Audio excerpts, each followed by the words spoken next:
zaštita životne sredine.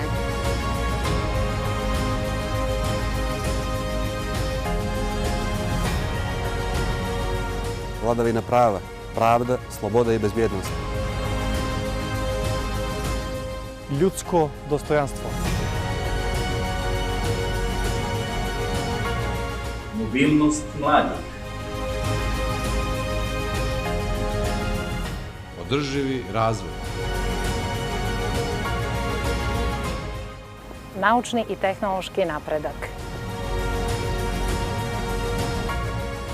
Stabilno unutrašnje tržište. Za ljudska prava i slobode bez diskriminacije.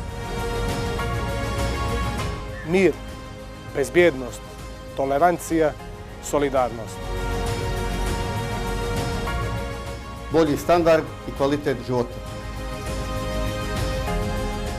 Međusobno razumijevanje i poštovanje. Socijalna pravda i zaštita, ravnopravnost žena i muškaraca i zaštita prava djeteta. Bogata kulturna i jezička raznolikost. Borba protiv socijalne isključenosti i diskriminacije. Demokratija i jednakost. Ovo su vrijednosti na kojima počiva Evropska unija, a koji baštini i promoviše savremena Crna Gora. Poštovane građanke i građani, neka vam je sretan dan Evrope. Crna Gora je naredna članica Evropske unije.